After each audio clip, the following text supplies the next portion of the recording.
Hi, it's John, the Techie Car Guy, and today we're taking a closer look at two popular anamorphic lenses for the GoPro Hero 11 Black. They will also work on other GoPros from 9 through 12. We're going to be shooting with both lenses in 5.3K at 24 frames per second.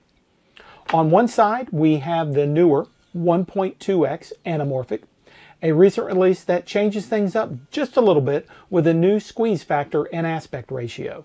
On the other side, the SkyReat Anamorphic, which as of May 2025, it may or may not be out of production. I just know on a number of websites it's been a little hard to find when you've gone to look for them. So that could mean anything, but good luck finding that one.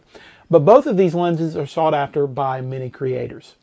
Both lenses are designed to deliver that cinematic widescreen feel, but they do require post-production work.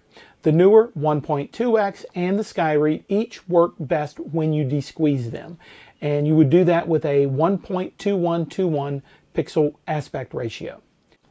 Now, this isn't just about getting a wider image. It's about how each lens handles light, distortion, and flares, and overall image quality. In the end, the look is part gear, part technique. So, without further ado, let's get into the test footage and see how they compare side by side.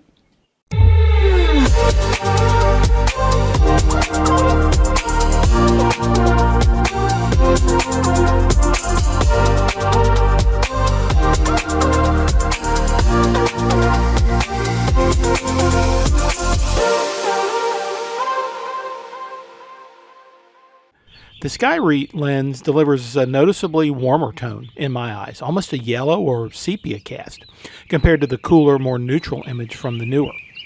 Color-wise, the Neewer stays closer to true to life, while the SkyReat introduces a subtle golden tint almost, which could feel cinematic or off depending on the scene you're using it for.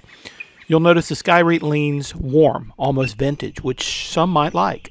Side by side, the SkyReat has that nostalgic tone, while the Neewer offers more flexibility for color grading in post.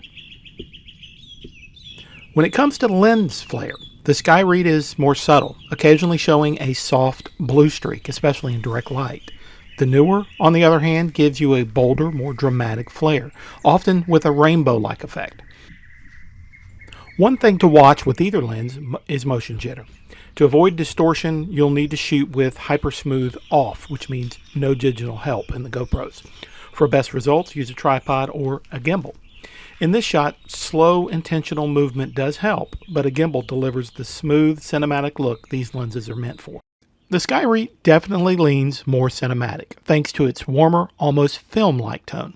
It also produces slightly sharper images, especially in the center of the frame. The Neewer 1.2x brought more dramatic flares, great for stylized shots, but overall the SkyReat gave us a more refined look. Both lenses soften around the edges, but distortion is minimal when properly desqueezed in post. My verdict, I personally prefer the SkyReat, but it depends on the shot. I'd like to test them more in low light, maybe at sunrise or sunset, to really push them. That said, either lens is a fun upgrade. If you're looking for a creative, cinematic twist, just know it comes at a cost of a bit of sharpness. If you need tack-sharp footage, stick with the stock GoPro lens, but if you want character, these are worth a shot. Well, thanks for watching. We hope you enjoyed this quick look at anamorphic lenses for the GoPro Hero 9, 10, 11, and 12. If you like this video, be sure to subscribe to the channel and follow us on Facebook and X for more content like this. I'm the Techie Car Guy. Thanks for tuning in, and until next time, take care, everybody.